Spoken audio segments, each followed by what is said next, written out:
go through different kinds of sufferings on an everyday basis. Padam padam yad vipadam na tesham, right? At every step of our life, there is problem after problem after problem. There are a few seconds probably in between one problem to the other where we are enjoying a little bit, right? So now, when Parikshit Maharaj is asking the bull and the cow, who's the cause of your suffering? This is the question that he is asking. So that's where he starts, bull starts answering, right? And then he says, in the last class we saw, how he says, I am not sure who's the cause of my suffering, because multiple thinkers say multiple things about the cause of one's suffering, right? So, and basically if we see, very often, very comfortably, we like to throw the cause of our suffering on someone else. Who's the cause of your suffering? Oh, Corona is the cause of my suffering because I'm sitting at home and I'm not able to go out because of this Corona. Okay, so nice. Geeta Mataji said back pain. Who's the cause? She said, I'm the cause. I made it happen. My karmas made it happen, right? But most of the time, we like to throw the cause of our suffering on something else or someone else. Because it is very simple and easy for us at that point in time, because we feel, I'm not responsible for this, thank God. But you know what also we do? We give up the possibility of telling ourselves that actually I'm the cause of this suffering. So if I want, I can stop this suffering. Right? That is the biggest problem.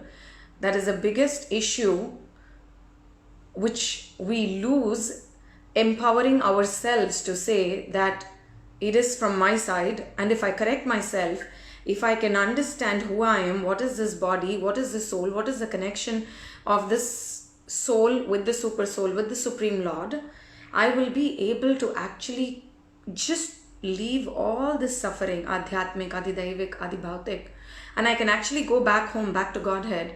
We are technically losing the ability to make that happen for ourselves, because we are saying that is the problem, this is the problem, economy is the problem, law is the problem, prime minister is the problem, president is the problem, mosquito is the problem. So always it is someone else who is the problem. It's not me. I'm never the problem.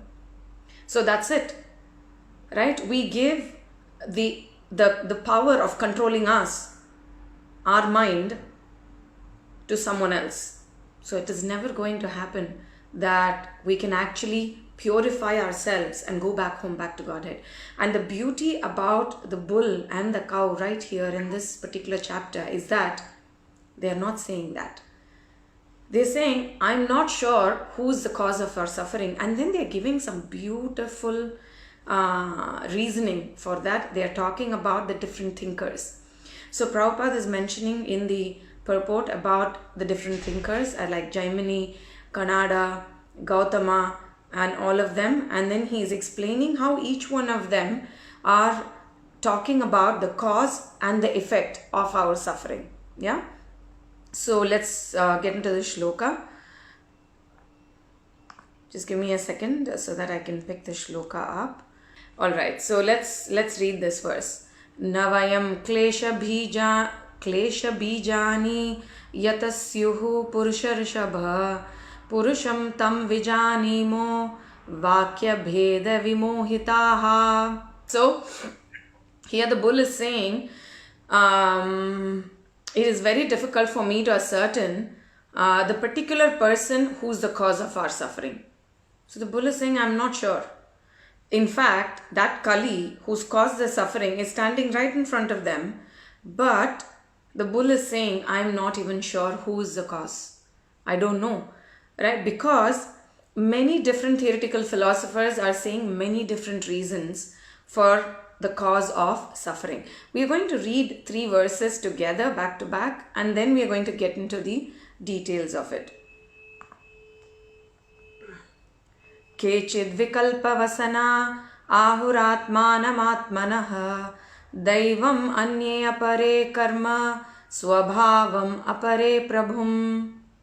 All right, so we are looking at what are the different causes that the bull is listing down here. All right, so this Prabhupada is saying that the above referred detail is from the different thinkers, yeah, like Jaimini and his followers, Kanada and Gautama and Kapila, Vyasadeva. So these are the different thinkers, philosophers and writers, authors who have given us the different philosophical concepts.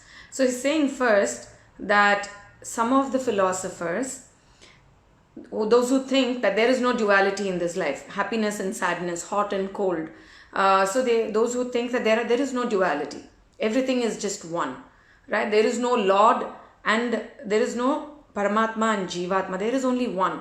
The moment we die, we go and we merge into the Brahman.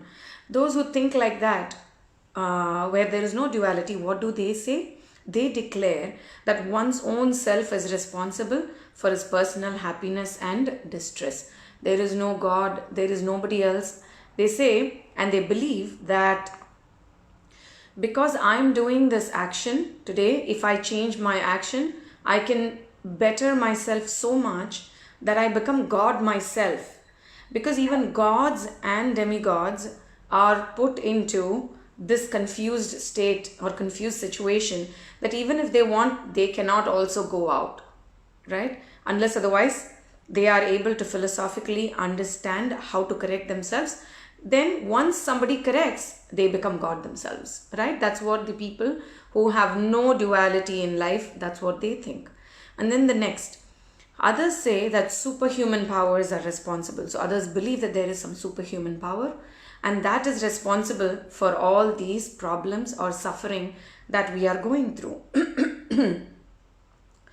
And then next, while yet others say that activity is responsible. So here is the Karma Mimamsa people who think that actions are the only responsibility, right? Of course, action is responsible. We are going to see that also. So action is responsible, but along with that, there is someone else, right? Who is seeing, who's watching, who's constantly taking note of what's happening as action, right? Simply a human being existing here doing an action and then the reaction comes. How does that work? How does that work? Imagine we are living here in this world. There is law, there is justice, and there is someone to overlook at people who are doing right and wrong. When someone does not do the right things, when someone is at fault, then the law and justice comes into place, comes into action, and they immediately work on correcting the person by either imprisoning him, or if it is a worst crime, if it's the worst crime that somebody has done, give them a severe punishment, right? So there are different laws and justice, and there are personalities who are taking care of maintaining that balance in the world, right? So when it is like that in this material world, that we want police, we want judge, we want court, Supreme Court, High Court, all of this, why do we think that this entire world which is running will not have law, will not have judge, will not have that court, right? So that's where Yamaraj and Indra, Chandra, Varuna, Vayu, all these demigods who are standing in all the 10 directions, and the personality above, the Supreme Lord, who's sitting inside of us as Paramatma, all of this is happening. And all these people are taking note of what actions we are doing, right? So some people think that the external factors don't exist, just the activity of a person is responsible. And then going ahead, Bull is saying the gross materialists maintain that nature is the ultimate cause. What is nature? Like in the material nature, there is different matter that is coming together to form this material nature. So to them, they believe that this external material nature coming together to form this entire material world is the cause, right? So this is from the translation and speaking. We will go back to these verses and look at the purports in detail as to who is the cause of suffering and how do we get out of it. Yeah. All right. So 117:20. Apratarkyad anirdeshyad itikeshvapi nishchayah atranurupam rajarshe vimrashasva manishaya.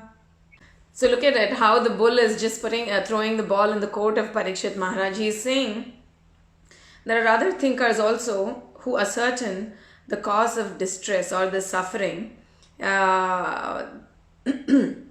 One cannot ascertain it by arguing with somebody, right? Oh, is it this? Is it that? Argue this. He's saying, I don't think we can ascertain it by arguing it out. What else? I'm imagining something. So this is what we call as perception is projection, right? We perceive something inside of us and then we project it out. We are looking at somebody, we are saying something, they don't respond to what we are saying. Then what happens? We start thinking inside our mind, she's not responding because she's thinking like this about me. Because she spoke about me like this long back, so there is a background to this and that's why she's not responding. It would be just as simple as the fact that she did not actually hear, or she's introspecting on what we have said. There could be so many possibilities, but what do we think? What I imagine is reality, is the fact, right? So what we are perceiving within our mind, we put it as words in others' mind. It may not be the case, but we imagine and we think that is the fact. So he's saying, nor by arguing with others, nor by imagining on oneself, or by expressing it by words, can we ascertain the cause of these sufferings, right? So he's saying, oh my dear king, oh sage among kings, right? He's Raja Rishi. So, oh sage among kings, judge for yourself by thinking over all this with your own intelligence. That's it. So the bull is saying that it's for you to decide. I have told you different things. First is, Parikshit is actually seeing. When he comes and stops, he stops because he's seeing Kali causing suffering to the cow and the bull. So he is seeing, but still he wants to ensure that he is the cause. So he wants to ask the person who is going through that suffering to make sure that that's the cause, right? So so he's asking that question, but then Bull is giving a very beautiful answer, which is making all of us think. Sometimes when someone asks us, what is the cause or who is the cause of your suffering? We have many things to say many times in life, right? We may not even say, even within our head, we are thinking, I'm suffering like this because this person is the cause. I'm suffering like this because this disease is the cause. I'm suffering like this because of whatever, multiple reasons, right? Like what Bull is giving here, because of this material nature, because of the banking system, because of the economy drop, because of the lockdown, right? Why is the business not working? Because economy is dropped and because of the lockdown, and I cannot. But at the same time, where some businessmen fell, that's been the rise of some others, right? Let us just look very simply at Amazon, Zoom, and all these businesses. What has happened to them? It's the same lockdown, but they have grown, right? But what has happened to others who were small scale retailers or small scale business people? It's been very tough for them, because only if they open their shops can they sell. But because of the lockdown, 8-9 months of no business, what will happen? It's a fall. So for them, the point is that I cannot open my business, open my shop. So because of which my business is lost. Everything is gone. I cannot progress anymore in my business. And they just want to sit down. But some others, what will they do? They will so what are these people doing? They're taking the control of their life and what they can do and handing it over to the lockdown, to corona, to economy drop and all of that. And then they feel like, oh, I am helpless, right? This is victimhood mentality, where they say that I am a victim of the situation. So what do they think?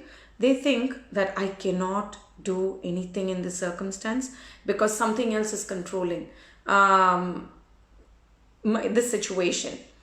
But if someone wants to actually handle the situation and not just sit back and think that, oh, something else is controlling, and if they think that right now at this point in time, if I'm not able to do this, what is everyone else is doing to make the business happen? Just go online. Okay, the same business that I have in my shop, why can't I immediately start an online shop just for this and take pictures, put it online and see if people will start buying my stuff.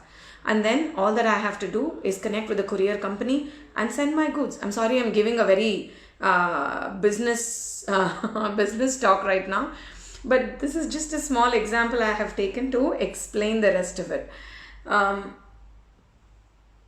So the same person, if they want to take control and see that they can make change happen, right, and they can achieve the same goal of having a flourishing business, right, all that they had to do is just change one small thing, right? The mindset. I will be like this, I will not change, I will suffer, but I won't change. That's very bad mentality. That's really bad mindset. Because when one has that kind of a mindset, suffering will continue. Nobody else can help, because we think that someone else is controlling us, and until the time that someone else becomes right, I will not be able to change my life and get out of this suffering, right? But the moment one understands, so we are going back, since we have already looked at these 3 verses that I wanted to, we're going back to the purport where Prabhupada is beautifully explaining. Yeah. So I'm going to read from the purport of Srila Prabhupada.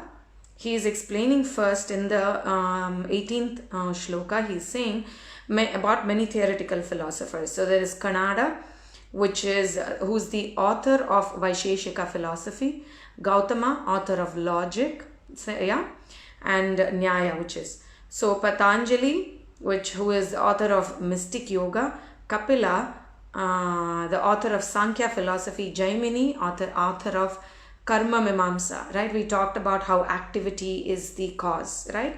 So it comes under this, Jaimini, and Vyasadeva, the author of Vedanta Darshana. All right, so going back, so these are the different authors. Although the bull or the personality of religion knew perfectly well that the personality of Kali was the direct cause of the suffering, still, as a devotee of the Lord, they knew well also that without the sanction of the Lord, no one could inflict trouble upon them.